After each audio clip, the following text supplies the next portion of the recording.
ಅಲ್ವೇ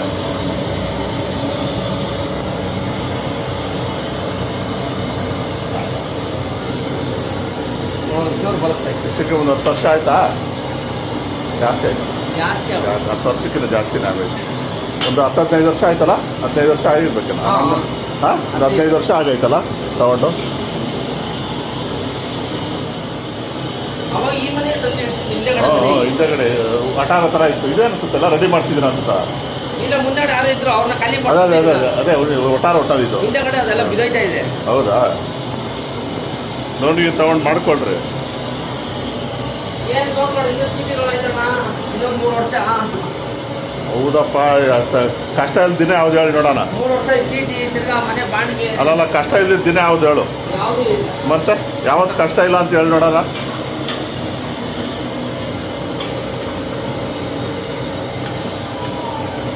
ನೆನೆಲ್ಲ ಮುಗಿದೋಗ್ಬಿಡಿದ್ರು ದುಡ್ಡು, ನೀವು ಬಂದೇ ಸಿಗ್ತಾ ಇರಲಿಲ್ಲ. 50 ದಿನ ಲೇಟ್ ಆಗೋಯ್ತು. ನಾನು ಸಿಗೋದೇ ಬೇಡ ತಂದೆ ನಿನಗೆ. ಕಳಿಸ್ಬಿಟ್ರೆ ಸಾಕು ನೀನು. ನಡಿ, 1 ನಿಮಿಷ ಮಾತಾಡ್ಕೊ ಬರೋಣ. ನಿಮ್ಮ ಅಮ್ಮನ ಹತ್ರ. ನಿಮ್ಮ ಅಮ್ಮ ನೀನು ಹೋದ್ರೆ ನಿನ್ನ ಮೇಲೆ ಹೇಳ್ತಾಳೆ ಈಗ. ಮತ್ತೆ ಈಗ ಯಾರು ಒಬ್ಬಕ್ಕೆ ನಾನು ಕೊಡೋರು ಯಾರು? ಹಂಗಾರೆ ಹೇಳು, ಅವರ ನೀನ? ಯಾರನ್ನ ಕೊಡ್ರಿ, ಏನ್ ಮೇಡಮರ?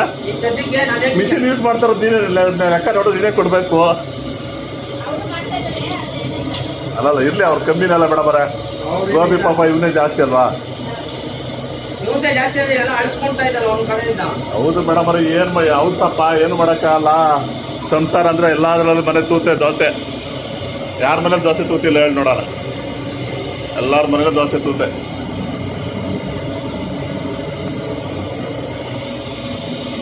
ನಿಮ್ಮ ಜೀವನಕ್ಕೊಂದು ಆಧಾರ ಆಗೈತಲ್ಲ.